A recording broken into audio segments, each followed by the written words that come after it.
Hello students, एक बार पुनः मैं अपने YouTube channel physics the real life में आपको स्वागत करता हूँ। जैसे कि आप लोग पीछे देख पा रहे हैं, टॉपिक लिखा हुआ है मेरे। हम लोग आज पढ़ने क्या जा रहे हैं, reflection of light. Class 10th और 12th दोनों के लिए वीडियोज हो रही हैं, जिसमें हम लोग क्या पढ़ने जा रहे हैं, reflection of light. Reflection of light Hindi में क्या बोलेंगे, प्रकाश का अपवर्तन। क्या होता है, कहाँ कहाँ पे यूज होता है, प्रैक्टिकल एप्लीकेशंस क्या है रियल लाइफ में, ये सारी चीज़ों के बारे में आगे हम लोग वन बाय वन करके डिस्कस करेंगे। तो चलते हैं अपने पहले पेज पे। यहाँ सबसे पहले डिफिनेशन लिखा गया है कि रिफ्लेक्शन ऑफ लाइट होता क्या है। देखिए, जो मैंने लिख रखा है क्या क्या लिख रखा है। When a light passes from one transparent medium to another, it deviates from its path. This phenomena of light is called reflection. Hindi में ये लिखा गया है, जब प्रकाश किरण एक पारदर्शी माध्यम से दूसरे पारदर्शी माध्यम में जाता है तो वह अपने मार्ग से विचलित हो जाता है। प्रकाश की इसी घटना को अपवर्तन कहते हैं। यहाँ पे एक चीज ध्यान दीजिएगा, ट्रांसपेरेंट एंड होमोजीनियस मीडियम होता है, समांग माध्यम कहा जाता है। ठीक, जैसा कि माध्यम, समांग माध्यम का क्या मतलब होता है कि वो एक जैसा हो। ठीक, एक वर्ड बीच में कहीं छूट गया है, समांग लिखना।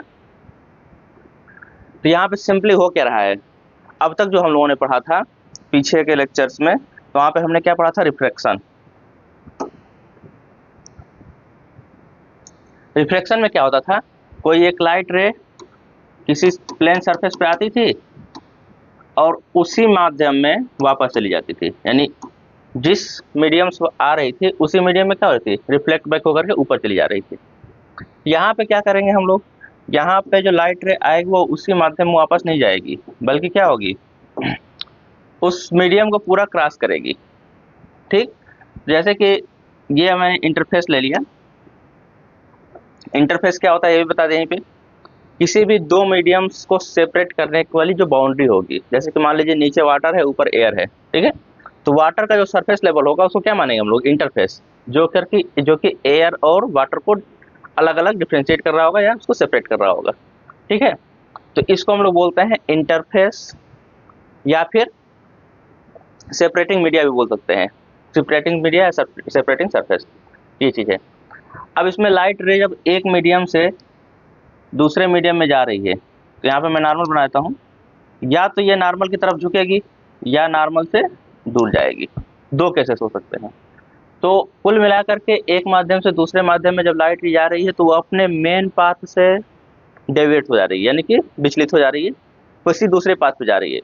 तो जो लाइट की ये फिनोमेना है, अपने मुख्य पाथ से डेविएट हो जाना, वही क्या कहलाता है, रिफ्लेक्शन। ठीक, अब आगे चलेंगे। इसमें आता है रिफ्लेक्शन का नियम। तो मैं कुछ चीजें और समझा दूं यहीं पे।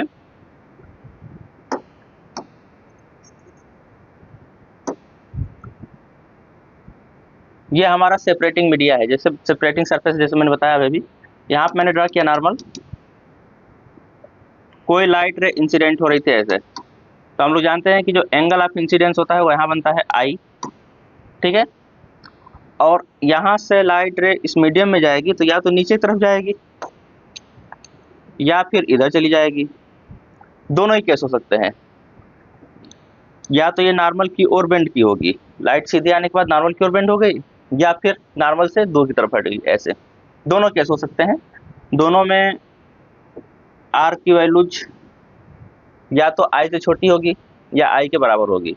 रिफ्लेक्शन में आप लोगों ने क्या पढ़ा हुआ था कि रिफ्लेक्शन में आई और आर दोनों बराबर होते हैं, पहली चीज।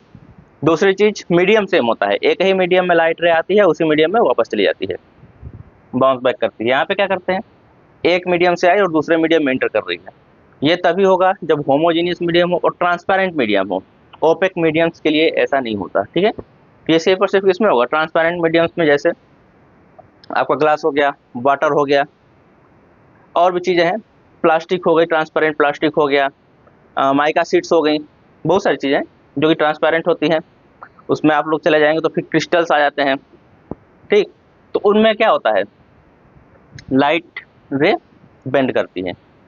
अब यहाँ पे एंगल ऑफ इंसिडेंट इसको बोलेंगे, एंगल ऑफ रिफ्रैक्शन इसको बोलेंगे, मतलब आपतन कोण और अपवर्तन कोण, ध्यान दीजिएगा।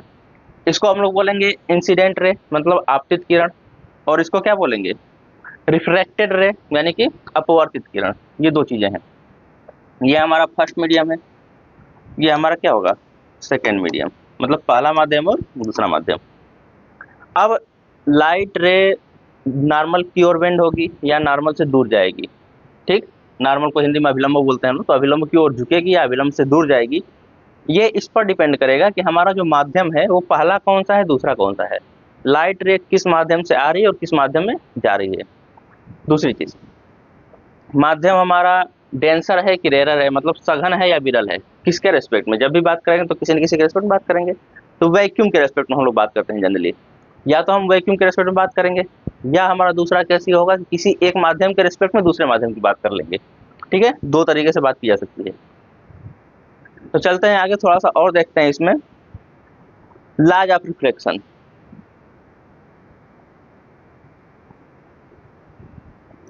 लॉज ऑफ रिफ्लेक्शन में क्या क्या है ध्यान दीजिएगा। एक लॉ जो रिफ्लेक्शन का था वही है पहला, तो the incident ray, refracted ray and the normal to the interface of the two media at the point of incidence all lies in the same plane. मतलब क्या कहा जा रहा है इसमें कि जो इंसिडेंट रे होगी, रिफ्रैक्टेड रे होगी, और eight the point of incidence जो नॉर्मल ड्रा किया गया होगा यानी अभिलंब खींचा गया होगा, वो तीनों की तीनों किस में लाई करेंगे, एक ही प्लेन में लाई करेंगे। ठीक, और वो प्लेन कौन सा होता है, इंटरफेस। इंटरफेस का मतलब एक ऐसा सरफेस जो दोनों माध्यमों को अलग कर रहा हो या दो मीडियम्स को सेपरेट कर रहा हो। ठीक है, इसके बाद आगे लिखा गया the ratio of sine of the angle of incidence to the sine of angle of refraction is constant, this is also called Snell's law of refraction. ध्यान दीजिएगा, स्नेल एक साइंटिस्ट थे, उन्होंने इस लॉ को दिया हुआ था, इसीलिए इसको क्या बोलते हैं हम लोग, स्नेल्स लॉ बोलते हैं जनरली। ठीक है, ध्यान दीजिएगा चीज। तो इसमें कहा क्या गया है, हिंदी में अगर पढ़ेंगे तो आपतन कोण की ज्या और अपवर्तन कोण की ज्या, ज्या किसको बोलते हैं, साइन को। ठीक है, अपवर्तन कोण की ज्या का अनुपात स्थिर होता है जिस सेल का अपवर्तनांक, इसे स्नेल का अपवर्तन का नियम भी कहते हैं। ठीक है, ये चीज है, इसको मैं आगे लिख करके बताता हूँ क्या है इसमें। यहाँ कहा जा रहा है कि जो साइन आई अपान साइन आर होगा, यानी sine of angle of incidence to the sine of angle of reflection, ये किसके बराबर होगा, n के बराबर होगा, जो कि कांस्टेंट होगा हमारा। n क्या है, कांस्टेंट। कांस्टेंट का मतलब नियतांक। अब यहाँ पे जो n होता है, इस n को हम लोग बोलते हैं अपवर्तनांक। ध्यान दीजिएगा, जिस माध्यम में लाइट रे जा रही है उस माध्यम का अपवर्तनांक ये कहा जाता है। ठीक है, अब n की जो वैल्यूज है वो डिपेंड करेगा कि हमारी लाइट रे विरल माध्यम से सघन माध्यम में जा रही है या सघन माध्यम से विरल माध्यम में जा रही है, उसके हिसाब से n की वैल्यू जाएंगी। ठीक है, ये हमारा क्या था, स्नेल का नियम था। इसी को हम लोग स्नेल का नियम भी बोलते हैं। ध्यान दीजिएगा, ये जो मैंने लिख रखा है इसी को क्या बोलते हैं, स्नेल्स लॉ। ठीक, अब आगे चलते हैं अपने नेक्स्ट पेज पे। स्नेल्स लॉ के बाद यहाँ पे कुछ चीजें मैं दिखा रखा, कुछ और मैंने चीजें लिख रखी है। एक्चुअल में रीजन ऑफ रिफ्लेक्शन क्या होता है, मतलब प्रकाश के अपवर्तन का कारण क्या है। प्रकाश का अपवर्तन तो होता है, अपवर्तन क्या होता है जान गए आप लोग, एक माध्यम से दूसरे माध्यम में जाने पर लाइट बीम बेंड करती है, ये अपवर्तन हो गया। दूसरा चीज, अपवर्तन के नियम क्या है, दो नियम पीछे मैंने बता दिया। उसके बाद अपवर्तन होता क्यों है, एक्चुअल रीजन क्या है इसका। तो देखिए, एक चीज मैं यहीं पर क्लियर कर दूं, जब भी लाइट का रिफ्लेक्शन होता है या रिफ्रैक्शन होता है, ठीक, दोनों ही केसेस में लाइट की फ्रीक्वेंसी सेम होती है। एक चीज जानते रहिएगा कि जो लाइट की फ्रीक्वेंसी होती है वो लाइट वेव की प्रॉपर्टी नहीं होती, वो लाइट सोर्स की प्रॉपर्टी होती है, ये चीज ध्यान दीजिएगा। और लाइट सोर्स की प्रॉपर्टी होने के चलते चाहे लाइट का रिफ्लेक्शन हो, चाहे रिफ्रैक्शन हो, चाहे इंटरफ्रेंस हो, डिफ्रैक्शन हो, पोलराइजेशन हो, हर एक फिनोमेना में लाइट की फ्रीक्वेंसी सेम मानी जाती है। मतलब जो प्रकाश की आवृत्ति है वो क्या मानी जाएगी, बराबर होगी, वो चेंज नहीं होती। प्रकाश की आवृत्ति चेंज नहीं होती ही नहीं। ठीक, हाँ, उसको दूसरे तरीके से चेंज किया जा सकता है, उसमें अलग अलग मेथड्स हैं चेंज करने के, बहुत बहुत कॉम्प्लिकेटेड मेथड्स हैं। यहाँ इन फिनोमेनाज में नहीं होती, ध्यान दीजिएगा। अब जब लाइट की फ्रीक्वेंसी चेंज नहीं होती तो उस केस में हमारा जो लाइट का स्पीड है वो डिफरेंट मीडियम्स में अलग अलग होता है। जैसे कि अब किसी मीडियम में कुछ और है तो किसी डेंसर मीडियम में जाएगी तो उसकी स्पीड घट जाएगी, और ज़्यादा डेंसर मीडियम में जाएगी तो उसकी स्पीड और घटेगी।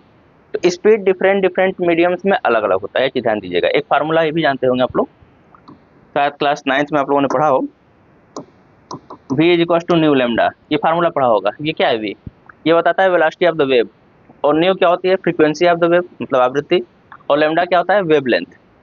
तो वेवलेंथ अलग अलग होने के चलते ध्यान दीजिएगा, किसी एक ही कलर की लाइट अलग अलग माध्यमों में अलग अलग वेवलेंथ की हो सकती है, मतलब वो अपना अलग अलग नेचर शो कर सकती है, ध्यान दीजिएगा। या एक ही माध्यम में अलग अलग कलर्स की लाइट का स्पीड अलग अलग हो सकता है, ये भी होता है, दोनों चीज ध्यान दीजिएगा। एक ही माध्यम है, उसमें अलग अलग कलर की लाइट जाएंगी तो उनका स्पीड क्या होगा, अलग अलग होगा। तो ये चीज है। तो v equals to nu lambda से हम लोग इसको क्लियर करते हैं। अब यहाँ पे न्यू कांस्टेंट रहता है तो चेंज क्या होगा, लेमडा, और लेमडा के चेंज होने के चलते v चेंज होता है, और जैसे ही लेमडा चेंज होता है तो v चेंज होता है, और v चेंज होने के चलते जो हमारा लाइट बीम है वो अपने पाथ से क्या होती है, डेविएट होती है या विकलित होती है। तो मेन रीजन क्या होता है, अलग अलग माध्यमों में प्रकाश का जो अलग अलग चाल है, इसके कारण हमारा रिफ्लेक्शन होता है, रिफ्लेक्शन होता है, सॉरी, ठीक, यानी प्रकाश का अपवर्तन यहाँ से होता है। अब यहीं पे मैंने कुछ चीजें और लिख रखी है। रेयरर मीडियम और डेंसर मीडियम क्या होता है, तो कब हम लोग किस माध्यम को ऑप्टिकली डेंसर मीडियम बोलेंगे, किस माध्यम को ऑप्टिकली रेयरर मीडियम बोलेंगे, ध्यान दीजिएगा। हिंदी में इसको विरल एवं सघन माध्यम कहेंगे। तो during reflection of light if the reflected ray bends towards the normal with respect to the incident ray, then second medium is called optically denser medium with respect to first medium।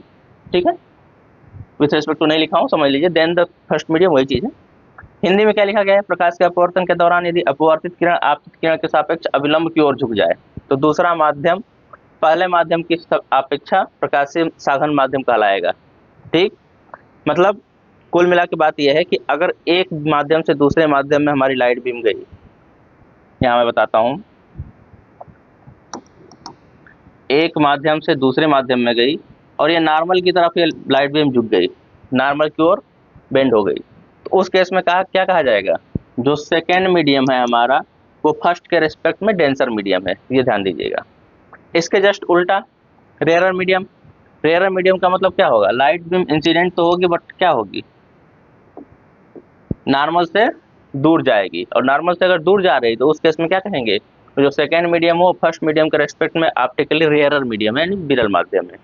ये दो चीजें हैं। थोड़ा सा अगर physically आप लोग समझना चाहते हैं तो फिजिकली समझ लीजिए। जैसे वैक्यूम है तो वैक्यूम में कोई पार्टिकल नहीं होता, ठीक, यानी कि वहाँ पार्टिकल्स की जो डेंसिटी है बहुत कम होती है, और पार्टिकल्स की डेंसिटी कम होने के चलते पार्टिकल्स वैक्यूम में जनरली होते ही नहीं।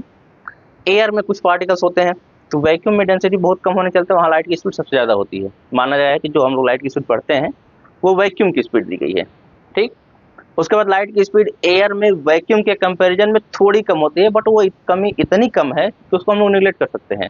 तो यहाँ पर भी जब हम लिखेंगे तो speed of light in vacuum को ऑलमोस्ट इक्वल ले लेंगे किसके, speed of light in the air, मतलब हवा में प्रकाश की चाल और निर्वात में प्रकाश की चाल दोनों को लगभग बराबर मान लिया जाता है, बहुत अंतर नहीं आता, ठीक। तो यहाँ पे दोनों चीज़ों को बराबर मान लेंगे। बट है क्या, हवा में प्रकाश की चाल एक्चुअल में वैक्यूम में प्रकाश की चाल से थोड़ा कम होता है, ठीक। अब अगर हवा से हम पानी की बात कर लें, वाटर में लाइट बीम जा रही हो या ग्लास में जा रही हो, तो वाटर के मॉलिक्यूल्स ज़्यादा पास पास होंगे, वहाँ पे जो डेंसिटी होगी बहुत ज़्यादा होगी, ठीक। और डेंसिटी ज़्यादा होने के चलते क्या होगा, जब लाइट बीम एयर से वाटर में जाएगी तो वाटर में जाते वक्त लाइट की स्पीड ज़्यादा घटेगी, वाटर के कंपेरिजन में ग्लास में और ज़्यादा घटेगी, और जब ज़्यादा घटेगी तो वो नॉर्मल की तरफ ज़्यादा बेंड करेगी, ये ध्यान दीजिएगा। तो जो हमारा वाटर है वो डेंसर मीडियम हो गया किसके रेस्पेक्ट में, एयर के रेस्पेक्ट में। बट अगर हमारा जो एयर है वो डेंसर मीडियम है किसके रेस्पेक्ट में, वैक्यूम के रेस्पेक्ट में। तो हम लोग किसी भी एक मीडियम के रेस्पेक्ट में दूसरे मीडियम की बात कर सकते हैं। अगर लाइट रे हमारी वाटर से ग्लास में जा रही हो, ठीक, तो ये भी हम बात कर सकते हैं कि जो हमारा ग्लास होगा वो डेंसर मीडियम होगा किसके रेस्पेक्ट में, वाटर के रेस्पेक्ट में। अब ग्लास जो है वो वैक्यूम के रेस्पेक्ट में भी डेंसर है, एयर के रेस्पेक्ट में भी डेंसर है, और ग्लास वाटर के रेस्पेक्ट में भी डेंसर है, मतलब ग्लास जो होता है उसको ज़्यादा डेंसर मीडियम माना जा सकता है, ठीक है। तो ये कॉन्सेप्ट होता है किस माध्यम को कैसे डेंसर मानेंगे, किस माध्यम को कैसे रेयर मानेंगे। अभी आप आगे क्लियर हो जाएगा आप लोगों को कि कैसे हम क्लेरिफाई करेंगे कि हमारा दूसरा माध्यम डेंसर है कि पहला माध्यम डेंसर है। तो जो स्नेल्स लॉ बताया मैंने, स्नेल्स लॉ से एन की वैल्यू निकालेंगे, एन की वैल्यू से कंफर्म हो जाएगा कि कौन सा माध्यम डेंसर है कौन सा माध्यम रेयर है, ठीक है। तो यहाँ से चीज़ें क्लियर हो गई। यहाँ तक ये डिफिनेशन मैंने लिख रखी है, ये डिफिनेशन आप लोग लिख सकते हैं। नेक्स्ट चलते हैं अपने पेज पे। यहाँ पे दिया गया है टाइप्स ऑफ रिफ्रैक्शन। अब यहाँ पे दो चीज़ें हैं, टाइप्स ऑफ रिफ्रैक्शन मैंने लिखा, sorry types of refractive index होना चाहिए था, मैंने गलती से रिफ्रैक्शन लिख दिया है, कोई दिक्कत नहीं है। टाइप्स ऑफ रिफ्रैक्टिव इंडेक्स, जब हम रिफ्रैक्टिव इंडेक्स की बात करेंगे तो रिफ्रैक्टिव इंडेक्स क्या होगा, ठीक। तो मैंने अभी पीछे बताया था कि जो हमारा स्नेल्स लॉ होता है, ये जो मैंने लिखा हुआ है, इसमें जो n होता है ये कांस्टेंट होता है, और इस कांस्टेंट को क्या बोलते हैं हम लोग, रिफ्रैक्टिव इंडेक्स, ठीक। रिफ्रैक्टिव इंडेक्स किसका, सेकेंड मीडियम का, जिस मीडियम में लाइट हमारी इंटर कर रही है उसको हम लोग रिफ्रैक्टिव इंडेक्स बोलते हैं। अब देखिए दो नाम आएंगे यहाँ पे, एक आएगा relative sorry absolute refractive index और दूसरा आएगा रिलेटिव रिफ्रैक्टिव इंडेक्स, ठीक। तो पहला हमने क्या लिख रखा है, एब्सोल्यूट रिफ्रैक्टिव इंडेक्स। अब यहाँ पे देखिए एब्सोल्यूट रिफ्रैक्टिव इंडेक्स n क्या होता है, जनरली जो हमारा n होता है, जब हम किसी भी माध्यम का रिफ्रैक्टिव इंडेक्स निकालते हैं वैक्यूम के रिस्पेक्ट में, ठीक, तो उसको हम लोग क्या बोलते हैं, एब्सोल्यूट रिफ्रैक्टिव इंडेक्स। कि जब वैक्यूम के रेस्पेक्ट में किसी भी माध्यम का हम रिफ्रैक्टिव इंडेक्स निकालेंगे, यानी कि n की वैल्यू निकालेंगे, तो उसको क्या बोल देंगे, कोई लाइट रे हमारी वैक्यूम से कहाँ जा रही हो, किसी भी मीडियम में जा रही हो। तो यहाँ मैं बना देता हूँ थोड़ा सा,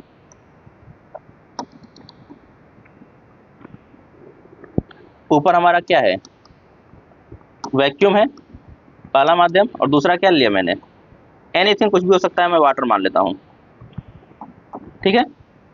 अब लाइट रे अगर हमारी वैक्यूम से वाटर में जा रही है तो सिंपल सी बात है कि वो क्या होगी, नॉर्मल की ओर झुकेगी। ऊपर से बताते आ रहा हूँ मैं। अब नॉर्मल की ओर झुकने का मतलब क्या है कि जो एंगल आई होगा हमारा वो ग्रेटर देन होगा एंगल आर से, ठीक। एंगल ऑफ इंसिडेंस जो होगा वो क्या होगा, एंगल आर से बड़ा होगा क्योंकि नॉर्मल की ओर झुक रही है, या ये कह सकते हैं कि जो आर होगा वो लेस होगा आई से, ठीक है। अब यहाँ पे क्या है, इसको निकालेंगे कैसे, निकालने के दो तरीके हैं, या तो हमको एंगल पता हो, sine A upon sine R से हम एन की वैल्यू कैलकुलेट कर ले, ये पता चल जाएगा, या हमको दोनों की स्पीड्स पता हो, ठीक, दोनों माध्यमों में स्पीड कितनी है।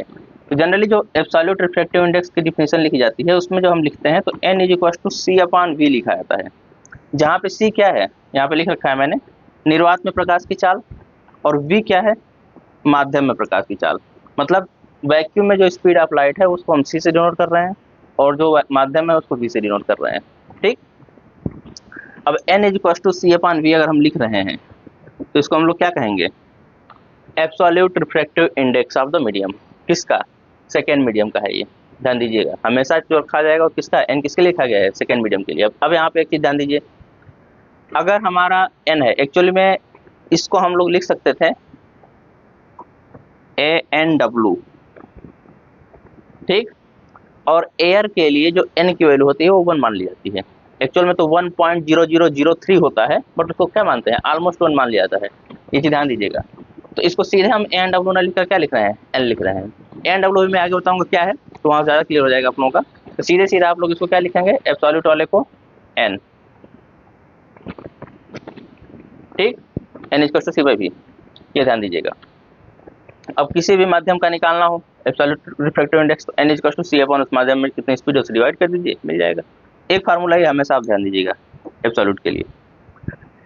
एक चीज़ और ध्यान दीजिएगा, यहाँ पे मैं दो चीज़ लिख रखा है, एन लिखा है, म्यू लिखा है, तो एन और म्यू दोनों से रिफ्रैक्टिव इंडेक्स को डिनोट करते हैं, अलग अलग बुक्स में अलग अलग नोटेशन यूज किया था, इसलिए मैंने दोनों लिख रखा था। यहाँ पे सी और बी साइन आई पर साइन आर जानते ही हैं सब कुछ, इसमें कुछ बताना नहीं है। नेक्स्ट में मैंने लिखा हुआ है रिलेटिव रिफ्रैक्टिव इंडेक्स, पहला क्या था एब्सोल्यूट रिफ्रैक्टिव इंडेक्स, दूसरा क्या है रिलेटिव रिफ्रैक्टिव इंडेक्स। अब मैं क्या बता रहा हूँ, रिलेटिव रिफ्रैक्टिव इंडेक्स में क्या होगा, जब भी हम रिफ्रैक्टिव इंडेक्स की बात करेंगे बट वैक्यूम के कंपैरिजन में किसी मीडियम के रेस्पेक्ट में बात करेंगे, ठीक, वैक्यूम नहीं रहेगा, वैक्यूम के जहाँ पे कोई मीडियम हो, और मीडियम के रेस्पेक्ट में दूसरे मीडियम की बात कर रहे हैं हम लोग। जैसे कि मैंने मान लिया यहाँ पे क्या, ये इंटरफेस है, ये मैंने नॉर्मल ड्रा किया आई, और इधर लिया मैंने आर। ऊपर मैंने मान लिया कि एयर है हमारा, और नीचे क्या है, वाटर है, ठीक। एयर और वाटर में, एयर से लाइट रे किस में जा रही है, वाटर में। तो यहाँ पे हम लोग लिखते हैं जनरली, यहाँ पे इसको फर्स्ट मीडियम मानेंगे एयर को, सेकेंड मीडियम मानेंगे वाटर को, ठीक। तो हम एयर के रेस्पेक्ट में वाटर के रिफ्रैक्टिव इंडेक्स की बात कर रहे हैं, अब वैक्यूम के रेस्पेक्ट में बात नहीं कर रहे हैं, ठीक। पीछे मैंने बताया कि दोनों में लाइट की स्पीड लगभग सेम होती है, फिर भी कुछ कम होती है एयर में, ध्यान दीजिएगा, वैक्यूम के रेस्पेक्ट में एयर में लाइट की स्पीड कुछ कम होती है, ठीक, और एयर के रेस्पेक्ट में वाटर में कुछ कम होती है। तो यहाँ पे ध्यान दीजिएगा कि मैं एयर और वाटर की बात कर रहा हूँ, कुछ भी हो सकता था, यहाँ पे वाटर और ग्लास में मैं ले सकता था, कोई भी ले आ सकता है। अब देखिए यहाँ पे साफ मैंने इसका डिफिनेशन लिखा क्या, if first medium is any other medium instead of the air और वैक्यूम, दोनों मैंने लिख रखा है एयर और वैक्यूम, बट एयर लिया जा सकता है, ध्यान दीजिएगा। Then it is called the relative refractive index of the second medium with respect to the first medium. Actually क्या है कि 10th और 12th लेवल पे एयर और वैक्यूम को लगभग सेम ही मान लिया जाता है, तो इसलिए दोनों लिखा जाता है। बट हायर लेवल में जब आ जाएंगे आप लोग, तो वहाँ पे क्या है, एयर और वैक्यूम को अलग अलग मानना पड़ेगा आप लोगों को, ठीक। यहाँ पे हिंदी में लिखा हूँ मैंने, यदि पहले माध्यम वायु या निर्वात के स्थान पर अन्य माध्यम हो तो इसे पहले माध्यम के सापेक्ष दूसरे माध्यम का अपवर्तनांक कहते हैं। डिनोट कैसे करेंगे, तो इसको डिनोट करने के 2-3 तरीके हैं, देखिए ध्यान से। या तो हम इसको 1 n 2 लिख लें ऐसे, ठीक, 1 ऊपर लिखा गया है, n उसके बाद नीचे 2, या ऐसे लिख लें 1 n 2, ठीक, नीचे 1 फिर n फिर नीचे 2, या उसको ऐसे लिख लें n 2 1। तीनों तरीके हैं लिखने के, किसी बुक में ये नोट यूज किया गया है, किसी में यूज किया गया है, किसी में ये यूज किया गया है, ठीक है, तीनों तरीके लिख सकते हैं। Sine I upon sine R Snell's law है, यहाँ से फार्मूला हमारा आता है n2/n1, ठीक। अब n2/n1 आता क्यों है, इसका भी रीजन है, और यहाँ पे फाइनली जो हमारा आता है, अगर वेलोसिटी के टर्म में लिखा है उसी फार्मूले को, यानी कि जो रिफ्रैक्टिव इंडेक्स हम निकाल रहे हैं उसमें दो चीज़ें निकाली जा सकती हैं, या तो हमको एंगल ऑफ इंसिडेंस और एंगल ऑफ रिफ्लेक्शन पता हो, वहाँ से निकाल लें हम, या फिर हमको velocity in the both the mediums पता हो, velocity of light in the both the mediums ये पता हो हमको। तो वेलोसिटी ऑफ द लाइट हमको ज़्यादा दिया होता है, दोनों मीडियम्स में वेलोसिटी ऑफ लाइट ज़्यादा दिया गया होता है, तो इस फार्मूले को भी लिखना ज़्यादा जरूरी था। नोटेशंस आप देख लिए।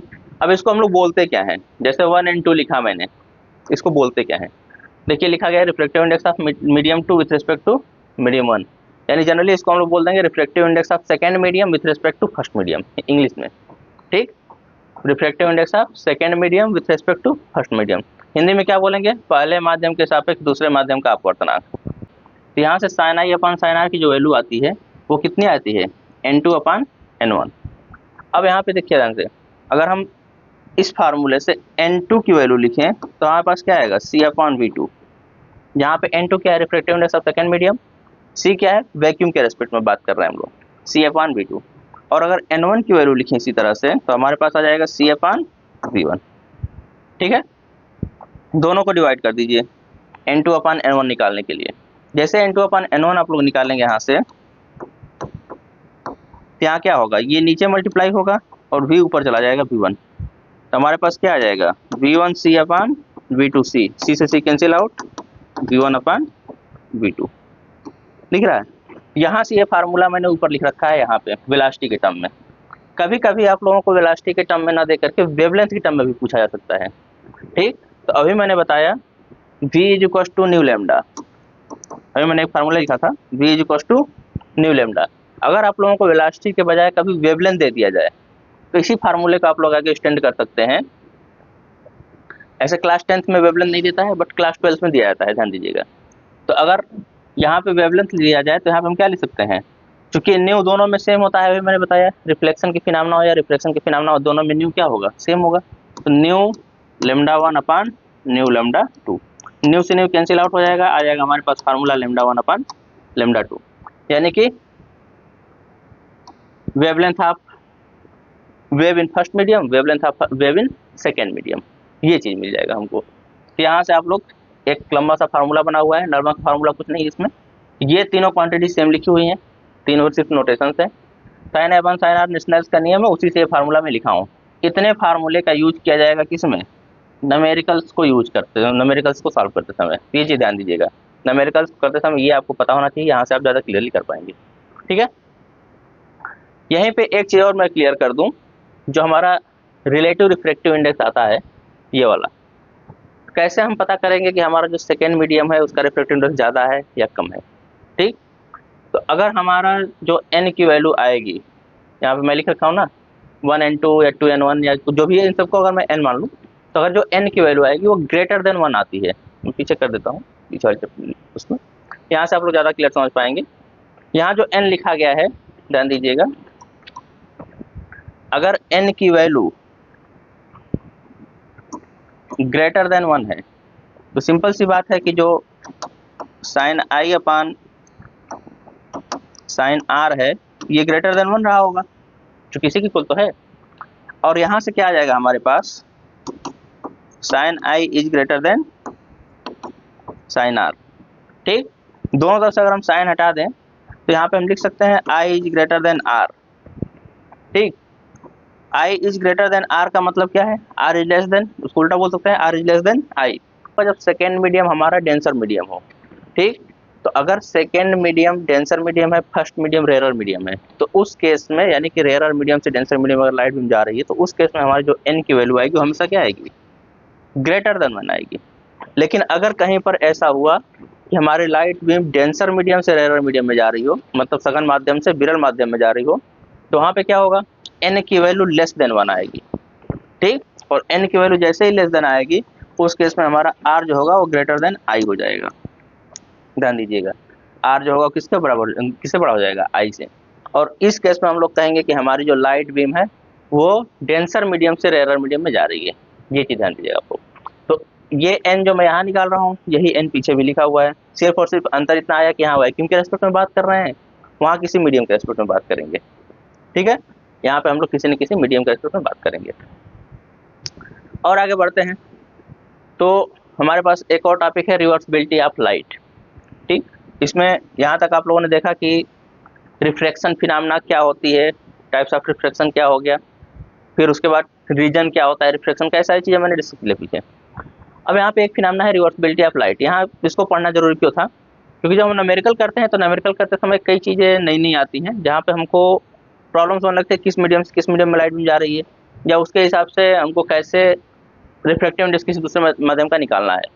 ठीक, रिवर्सिबिलिटी ऑफ लाइट में क्या है कि अगर कोई लाइट रे किसी इंटरफेस से रिफ्रैक्ट होकर के किसी दूसरे माध्यम में जा रही है, यहाँ पे मैंने एक फिगर बना रखा है पहले से ही, दूसरे माध्यम में जा रही है, यहाँ पहले ही लिखा गया है कि ये हमारा पहला माध्यम रेयरर मीडियम है और दूसरा क्या है, डेंसर मीडियम है। तो रेयरर से डेंसर में जा रही है तो सिंपल सी बात है कि नॉर्मल की तरफ झुकी होगी। अब हम कह रहे हैं कि यहाँ पे एक प्लेन मिरर लगा दे, ऐसे यहाँ पर दिख रहे होंगे, यहाँ लिखा गया है प्लेन मिरर। प्लेन मिरर अगर इस तरह से लगा दिया गया तो प्लेन मिरर लगाने पर क्या होगा, एकदम बिल्कुल परपेंडिकुलर लगाया गया, ये भी ध्यान दीजिएगा। हाँ, ऊपर भी एक चीज बता दें, यहाँ पे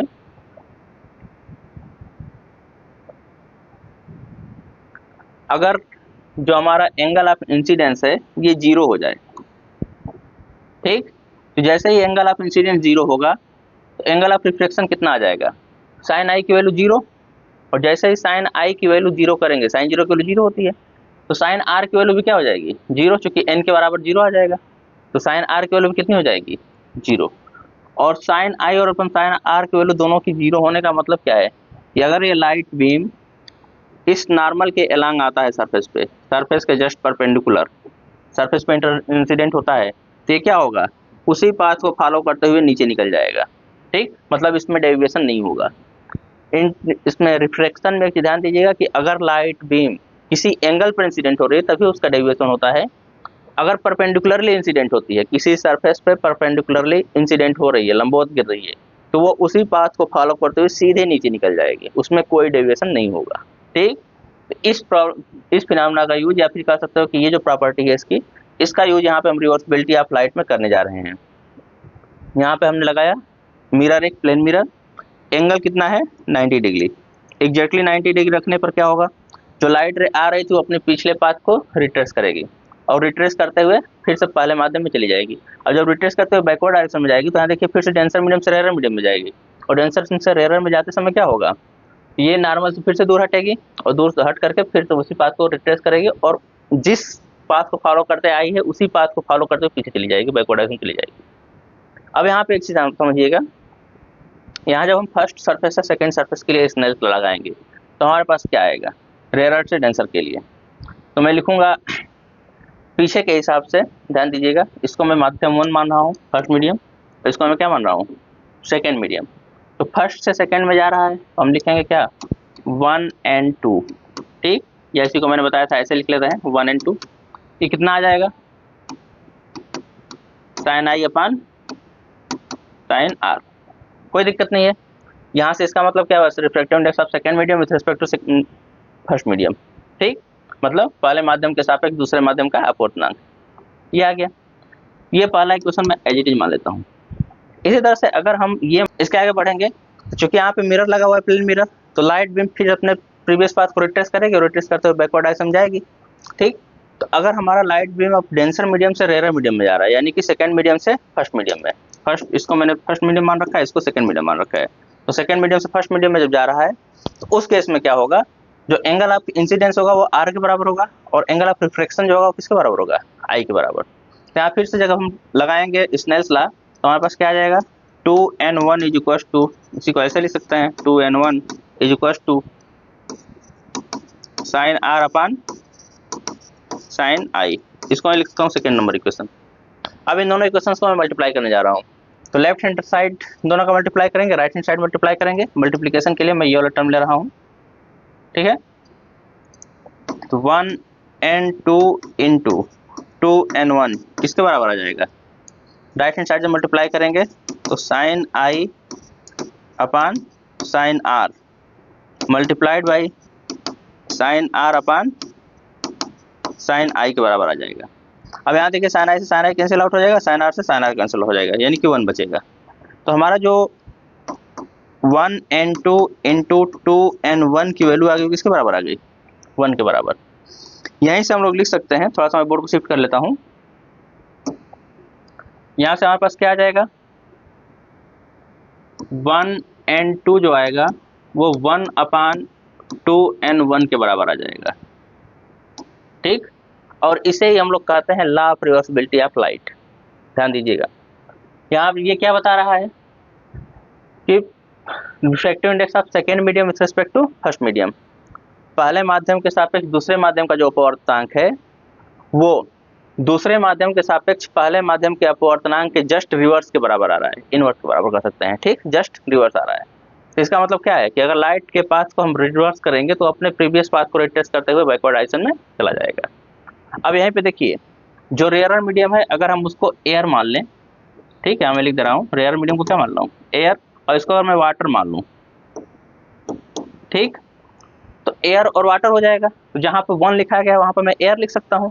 तो इसी चीज़ को हम लोग ऐसे लिख सकते हैं ए एन डब्ल्यू के बराबर, ए एन डब्ल्यू। तो ए एन डब्ल्यू की टर्म में लिखेंगे तो क्या आ जाएगा, 1 अपान डब्ल्यू एन ए, ठीक है, ये लिख सकते हैं हम लोग। ए एन डब्ल्यू किसके बराबर आ जाएगा, 1 अपान डब्ल्यू एन ए के बराबर आ जाएगा। या अगर मैं पहले माध्यम को वाटर मान लूँ, दूसरे माध्यम को ग्लास मान लूँ, तो हम क्या लिख सकते हैं, डब्ल्यू एन जी, ये किसके बराबर आ जाएगा, 1 अपान जी एन डब्ल्यू के बराबर, जस्ट उसका रिवर्स, ठीक। तो इसी फार्मूले से लिखते जा रहा हूँ मैं। तो ये हमारे पास क्वांटिटीज आ जाएंगी, ठीक है। अगर कहीं ऐसा हो कि 2 के सिवाय 3 मीडियम्स हो, ठीक, कई बार न्यूमेरिकल प्रॉब्लम करते समय ऐसी चीज़ें आती हैं कि 2 के बजाय क्या होती हैं, 3 मीडियम्स होते हैं एक साथ। तो उसको भी यहीं मैं बता दे रहा हूँ, थोड़ा सा मैं बोर्ड को पूरा शिफ्ट कर दे रहा हूँ, यहाँ से मैं बता देता हूँ। अगर मान लीजिए कि हमारे पास ऊपर एयर मीडियम है फर्स्ट, दूसरा हमारा वाटर हो गया सेकेंड मीडियम, और तीसरा हमारा क्या हो गया, ग्लास थर्ड मीडियम, ठीक। तीनों के सूट पे 3 इंटरफेस भी हैं। यहाँ एयर से कोई लाइट रे आ रही है, यहाँ मैं एक नॉर्मल बनाऊंगा, इस नॉर्मल पे लाइट रे थोड़ी सी बेंड होगी, यहाँ एंगल ऑफ इंसिडेंस आई ले रहा हूँ, एंगल ऑफ रिफ्लेक्शन आर ले रहा हूँ, थोड़ी सी बेंड होगी और यहाँ पे आएगी, ठीक है, ये स्ट्रेट आती है।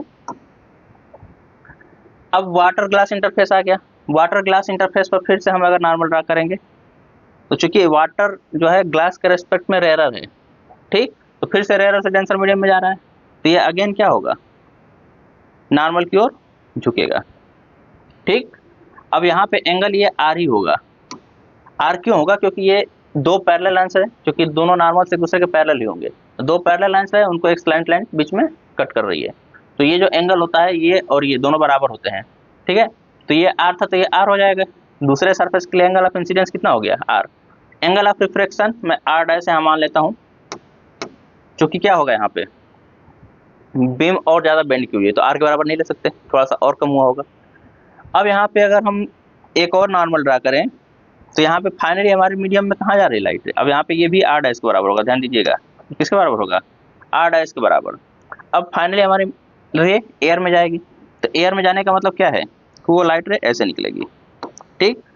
और ये जो पहले वाली लाइट रे है इसको अगर हम पीछे बढ़ाएंगे तो ये पहले वाली लाइट रे और जो अभी निकल रही है ये दोनों एक दूसरे के पैरेलल जाती हैं, ध्यान दीजिएगा।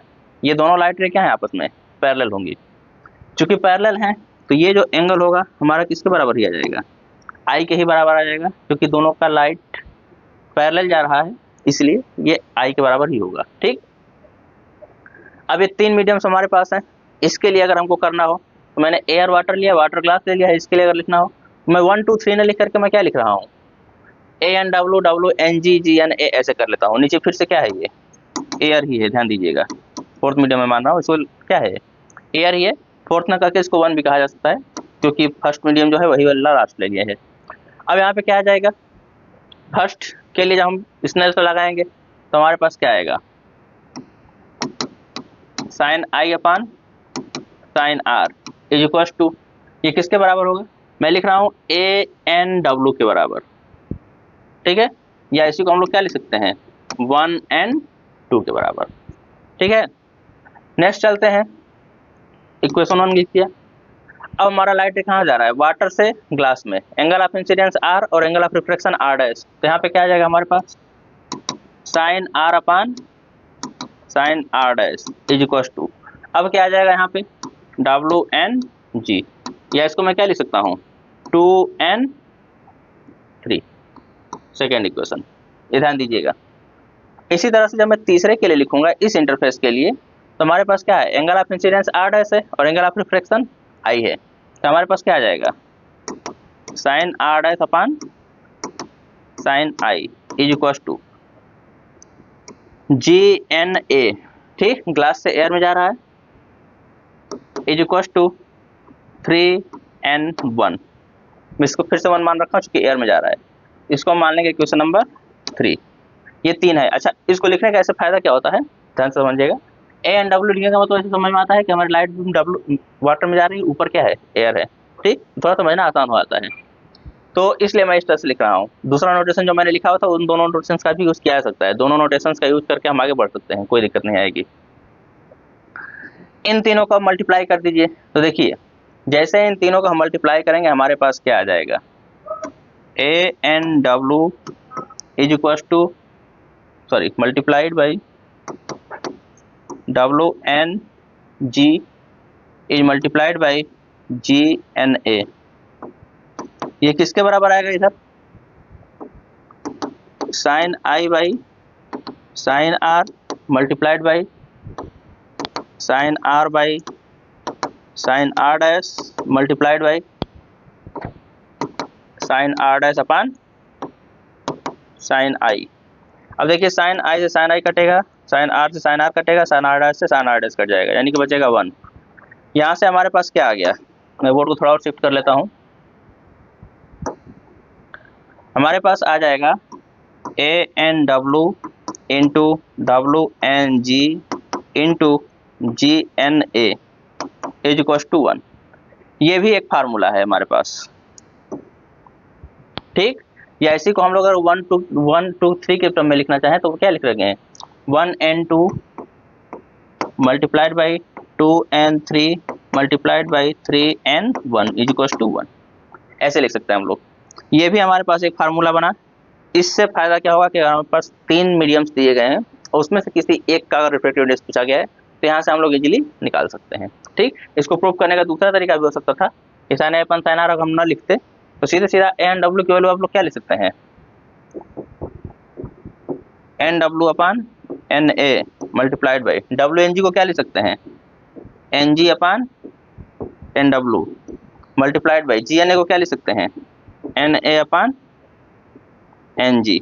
अब देखिए फिर से यहाँ कट जाएगा, फिर क्या आ गया 1। तो यहाँ से भी प्रूफ किया जा सकता है, यहाँ से भी प्रूफ आता है। ठीक है, तो ये था हमारा ये कॉन्सेप्ट। इस फार्मूले को ध्यान दीजिएगा, ये फार्मूला न्यूमेरिकल में बहुत उपयोगी है। नेक्स्ट पे चलते हैं। तो यहाँ हमारा एक नया टॉपिक है लेटरल डिस्प्लेसमेंट। अब लेटरल डिस्प्लेसमेंट क्या होता है, तो अभी मैंने पीछे बताया कि जो लाइट रे हमारी रिफ्लेक्ट करती है, यहाँ पे मैं बताता हूँ ये हमारी इंसिडेंट लाइट बीम है। यहाँ पे चूंकि नॉर्मल है तो नॉर्मल से कुछ झुकी हुई है, झुक करके यहाँ आई और फिर से ये बाहर गई हुई है। ठीक, और जो हमारी प्रीवियस लाइट बीम है अगर इसको मैं आगे बढ़ाऊं तो ये हमारी ऐसे पैरेलल जा रही है, पहले वाली के जस्ट पैरेलल ही जा रही है। ठीक, अब इन दोनों के बीच में जो गैप आ रहा है चूंकि लाइट बीम क्या हुई, पहले लाइट बीम यहाँ जानी चाहिए थी, बट ग्लास के आने जाने से क्या हुई, शिफ्ट होकर के यहाँ से जा रही है। ठीक, तो इनके बीच में जो परपेंडिकुलर डिस्टेंस आ रहा है ये, इसी को हम लोग बोलते हैं लैटरल शिफ्ट या लैटरल डिस्प्लेसमेंट, दोनों चीज बोलाता है। यहाँ पे मैंने लिख रखा है, डेफिनेशन पढ़ लीजिएगा एक बार। The perpendicular distance between the original path of an incident light ray and the emergent ray. यहाँ पे इमरजेंट रे क्या होती है ये भी समझ लीजिए। इसको बोलते हैं इंसिडेंट रे, जो लाइट बीम इधर ग्लास की तरफ आ रही है उसको क्या बोलेंगे, इंसिडेंट लाइट बीम। और जो ग्लास से बाहर निकल रही है उसको क्या बोलते हैं, इमरजेंट लाइट बीम। इमरजेंट तभी बोलिएगा जब लाइट बीम निकलने के बाद सिर्फ एक ही मीडियम में ट्रेवल कर रही है, तो उसको क्या बोल देंगे हम लोग, इमरजेंट। ठीक, अब अगर एक इंटरफेस की बात करें तो आई से यहाँ पर भी इमरजेंट हो सकती थी, ठीक, बट इसके बाद अगर सिर्फ ग्लास ही ग्लास होता तो हम कह सकते थे इसको भी कि यह इमरजेंट लाइट बीम है। बट यहाँ ग्लास के बाद फिर से क्या है, एयर है, तो हम इसको रिफ्लेक्टेड लाइट कह सकते हैं या रिफ्लेक्टेड लाइट बीम कह सकते हैं। ठीक है, और यहाँ पे क्या आ जाएगा, इमरजेंट लाइट रे। ठीक, यही इसके बीच का जो गैप होता है, इसी गैप को हम लोग क्या बोलते हैं, लैटरल डिस्प्लेसमेंट, या हिंदी में बोला था पार्श्व विस्थापन। ध्यान दीजिएगा, तो क्लास 10th में इसमें डिफिनेशन ही पूछा था ऐसे फोर्स, तो आपको जब डिफिनेशन पूछा है तो डिफिनेशन लिख करके फिगर बना देना है, बाकी कुछ नहीं है। इंटरमीडिएट में इसका सॉल्यूशन है पूरा, मतलब कि लैटरल डिस्प्लेसमेंट की वैल्यू कितनी आती है, ये फार्मूला ड्राइव किया गया है। नेक्स्ट आगे की तरफ बढ़ते हैं हम लोग। अब हम लोग कुछ प्रैक्टिकल एग्जांपल्स देखेंगे। प्रैक्टिकल एग्जांपल्स में क्या क्या है, जो रिफ्रैक्शन है, रिफ्रैक्शन कहाँ कहाँ यूज होता है, रियल लाइफ में हम कहाँ कहाँ देख सकते हैं, उसके प्रैक्टिकल एग्जांपल्स हैं। यहाँ पे देखिए पहला लिखा गया है, a rod partially emerged in liquid appears bend. मतलब अगर किसी बीकर में, ग्लास के बीकर में पानी लेकर के उसमें एक हम रॉड या पेंसिल डाल दें तो पेंसिल झुकी हुई दिखाई देती है, बीच में लगेगा कि जहाँ से पेंसिल पानी में इंटर कर रहा है वहाँ लगेगा कि पेंसिल टूटी हुई है। ये चीज़ यहाँ पे दिख रहा है। ठीक, इस फिगर में आप लोग देख पा रहे हो कि यहाँ पे क्या है, थोड़ा सा ब्रेकिंग दिख रहा है जहाँ पे पानी भरा हुआ है। ठीक है, तो ये ब्रेकिंग क्यों दिख रही है, उसका मेन रीजन ये है, यहाँ पे ध्यान दीजिएगा। पेंसिल ऐसे ग्लास में डाली गई है, पॉइंट इसका लास्ट पॉइंट सी है, हमको इस पॉइंट को देखना है।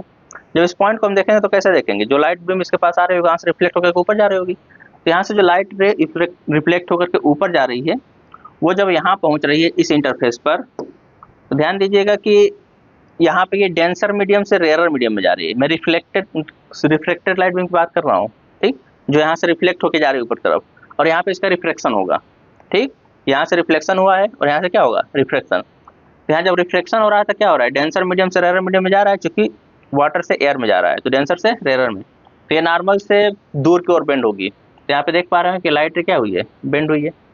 अब बेंड हुई है तो अगर हम इधर से देखेंगे तो हमको लगेगा कि ये लाइट रे कहाँ से आ रही है, पॉइंट सी डैश से आ रही है, यहाँ से। ठीक, यहाँ पे पॉइंट सी डैश मार्क किया गया है, यहाँ पॉइंट सी मार्क किया गया है, तो हमको लगेगा कि यहाँ से लाइट रे आ रही है। अब लाइट रे यहाँ से आ रही है तो इसका मतलब नीचे जो पेंसिल के नीचे वाला पोर्शन है वो हमको ये वाला दिखेगा, ये जो खींचा गया है। ठीक है, ये पोर्शन हमको दिखेगा। अब यहाँ ये दिखने का मतलब क्या है कि यहाँ पर हमको दिख रहा है ना कि लाइट जो पेंसिल है वो इधर से आई और यहाँ पे थोड़ी सी ब्रेकिंग दिख रही है। ठीक, तो यहाँ पे ये एक्चुअल में फिनोमेना होता है, और इस फिनोमेना के चलते, ये रिफ्लेक्शन फिनोमेना के चलते ये जो पेंसिल होती है थोड़ी सी बेंडेड दिखती है। ठीक, ये चीज़ है। इसी तरह से एक और एग्जाम्पल है next, a coin image in liquid appears rest. मतलब द्रव में डूबा हुआ सिक्का ऊपर उठा हुआ दिखाई देता है। तो आप लोग ये भी जानते हैं किसी पानी में अगर कोई हम सिक्का डाल दें तो सिक्का अपने एक्चुअल लेवल से ऊपर दिखाई देता है, लगता है कि थोड़ा सा ऊपर उठा हुआ है। ठीक, वो क्यों होता है, उसका भी मेन रीजन यही है कि जो सिक्के से लाइट आती है वो जब वाटर से एयर में जाती है तो नॉर्मल से दूर की ओर हट जाती है, और दूर की ओर हटने के चलते जब हम ऊपर से उसको देखते हैं एयर से तो हमको लगता है कि ये कहाँ से आ रहा है, कॉइन हमारा यहाँ पे है, बट हमको लगेगा कि यहाँ से आ रहा है जैसे इसके ऊपर से। अब ऊपर से आने का मतलब क्या लग रहा है कि हमारा जो ये है सिक्के की हाइट ये ऊपर उठी हुई दिख रही है। ठीक, अब यहाँ पे मैंने एक फार्मूला लिख रखा है, यहाँ से हम निकाल सकते हैं, हम यहाँ से ये पता कर सकते हैं कि किस रिफ्रैक्टिव इंडेक्स के लिक्विड में सिक्का डाला गया है। हो सकता है ग्लास हो, ठीक, या हो सकता है वाटर हो, तो कुछ भी हो सकता है। तो हम किस माध्यम में रखे हुए हैं उस माध्यम का रिफ्रैक्टिव इंडेक्स कितना है, अपवर्तनांक कितना है, ये ज्ञात कर सकते हैं। ज्ञात करने के लिए दो चीज़ें हैं, रियल डेप्थ और अपेरेंट डेप्थ। रियल डेप्थ का मतलब होता है वास्तविक गहराई, और अपेरेंट डेप्थ का मतलब होता है आभासी गहराई। हिंदी मीडियम वाले भी समझते रहना। अब यहाँ पे देखिए वास्तविक गहराई क्या होती है, यहाँ से इस सरफेस लेवल से नीचे तक की ये जो पूरी की पूरी गैप है ये क्या होती है, रियल डेप्थ। ठीक, वास्तविक गहराई है। और जो हमको दिख रहा है यहाँ से यहाँ तक ये क्या है, अपेरेंट डेप्थ, मतलब आभासी गहराई है। कभी कभी पूछ लेता है क्वेश्चन में कि ये सिक्का कितना ऊपर उठा हुआ दिखाई देगा, तो रियल डेप्थ में से अपरेंट डेप्थ माइनस कर दीजिए, पता चल जाएगा कि जमीन से या फिर जो सरफेस लेवल है उसका नीचे वाला, उससे सिक्का कितना ऊपर उठा हुआ दिखाई देगा। तो इन दोनों का अगर हम वैल्यू पता कर ले, रियल डेप्थ और अपरेंट डेप्थ का, तो हम क्या कर सकते हैं, इसका रिफ्रैक्टिव इंडेक्स भी पता कर सकते हैं। ठीक, तो इस फार्मूले का यूज होगा, इस फार्मूले को भी ध्यान दीजिएगा, क्लास 10th में इसमें एक दो बार क्वेश्चन पूछा गया है इससे। ठीक, नेक्स्ट हम चल रहे हैं। तो नेक्स्ट में हमने दो एग्जांपल एक साथ ले रखे हैं, क्योंकि दोनों लगभग सेम है, उसमें कुछ खास अंतर नहीं है। Sun is visible at sunrise and sunset even when it is below the horizon, मतलब सूर्योदय और सूर्यास्त के समय सूर्य का क्षितिज से नीचे होने पर भी दिखाई देना। क्षितिज से नीचे होने का मतलब क्या है, कि ये अगर हम यहाँ पे खड़े हैं पृथ्वी पर, और हमें मान लें कि हमारे ये लेवल है, ठीक, जो हम देख पा रहे हैं सीधा अपने आँख के बराबर में, वो हमारा ये लेवल है। तो सूर्य अगर नीचे भी है तो हमको थोड़ा सा ऊपर उठा हुआ दिखाई देगा। क्यों दिखाई देगा, जब हम सूर्य से जो लाइट रेज आ रही है हमारी तरफ, तो एक चीज जानते रहिएगा कि जो एयर की डेंसिटी है वो अर्थ के पास सबसे ज्यादा है, अर्थ के सरफेस लेवल के पास डेंसिटी सबसे ज्यादा है, और जैसे जैसे सरफेस लेवल से दूर जाते हैं हम लोग, उसकी डेंसिटी कम होती चली जाती है। तो जब लाइट रे बाहर से आ रही है हमारे पास, तो क्या कर रही है वो, बाहर चूंकि एयर की डेंसिटी कम है, तो कम होने के चलते उसका रिफ्रैक्टिव इंडेक्स क्या होगा, कम होगा। अब कम रिफ्रैक्टिव इंडेक्स से ज्यादा रिफ्रैक्टिव इंडेक्स वाले मीडियम में आ रही है, मतलब सिंपल सी बात है कि वो रेयरर से डेंसर मीडियम में आ रही है। और जैसे जैसे रेयरर से डेंसर मीडियम में आ रही है, अब यहाँ पे समझिएगा, इधर का मीडियम रेयरर ज्यादा होगा, और जैसे जैसे पास आएंगे वो क्या होता चला जाएगा, डेंसर होता चला जाएगा। रेयरर से डेंसर में आती है तो वो जो लाइट बीम है वो नॉर्मल की तरफ झुकेगी। तो यहाँ पे ध्यान से देखिए, जो लाइंस बनाए गए हैं ये नॉर्मल्स बनाए गए हैं, नॉर्मल की तरफ कंटिन्यू ये बीम क्या हो रही है, झुकती जा रही है, झुकती जा रही है, और झुकते हुए ये झुकते हुए हमको ये दिखाई दे रहा है एक्चुअल में। ठीक, जो हम यहाँ खड़े होकर देखेंगे तो हमको लगेगा कि सन कहाँ पे है, एक्चुअल पोजीशन उसका ये दिखाई देगा, बट एक्चुअल में वो है कहाँ, नीचे। तो ये हॉरिजेंटल से नीचे सूर्य है, उसके बावजूद भी हमको थोड़ा सा ऊपर उठा हुआ दिखाई देगा, ये चीज दिया गया है। उसी तरह से दिया गया है the sun and stars appear higher than their actual position, मतलब जो सूर्य है या फिर स्टार्स है वो अपने एक्चुअल पोजीशन से ऊपर दिखाई देते हैं, उसका भी मेन रीजन यही है। यहाँ पर देखिए हॉरिजेंटल ये है, लाइन बनाई गई है, हमारा स्टार कहीं पे यहाँ पे है जिसको हम देख रहे हैं। अब एक्चुअल में क्या हुआ, जो लाइट रेज से आ रही थी वो बेंड होती चली गई, क्योंकि रेयरर से डेंसर मीडियम में जा रही थी, तो बेंड होते हुए ऐसे जा रही लाइट रे। अब हम जब यहाँ से देखेंगे तो हमको तो सीधा दिखाई देगा, और सीधा दिखाई देगा तो क्या दिखाई देगा, ये स्टार यहाँ पे है, बट एक्चुअल में स्टार है कहाँ पे, यहाँ पे। तो स्टार एक जगह पर है नीचे, और हमको दिखाई दे रहा है ऊपर। तो ये क्यों होता है, ये रिफ्रैक्शन के कारण होता है, ध्यान दीजिएगा कि जो हमारा फिनोमेना है रिफ्रैक्शन, उसके कारण ऐसा हो पा रहा है। ठीक, एक और एग्जाम्पल होता है, उसको मैंने लिखा नहीं है, ट्विंकलिंग ऑफ स्टार्स, मतलब जो तारे टिमटिमाते हैं रात के समय में, वो भी रिफ्रैक्शन के कारण ही होता है। क्यों होता है, थोड़ा सा मैं इसको भी एक्सप्लेन कर देता हूँ। ट्विंकलिंग ऑफ स्टार्स को हिंदी वाले बच्चे लिख सकते हैं उसको तारों का टिमटिमाना, और इंग्लिश में ट्विंकलिंग ऑफ स्टार्स। होता क्या है कि ये जो हमारा लेयर्स में दिखा रहा हूँ, मैं बता रहा हूँ कि ऊपर लेयर है, नीचे की तरफ आते समय क्या होता है, डेंसर होता चला जा रहा है। जब हम अर्थ के सरफेस के पास आते हैं तो यहाँ हवाएं चल रही होती हैं, और हवाएं ठंडी और गर्म होती हैं। ठंडी गर्म हवा और गर्म हवा दोनों के रिफ्रैक्टिव इंडेक्स में अंतर होता है।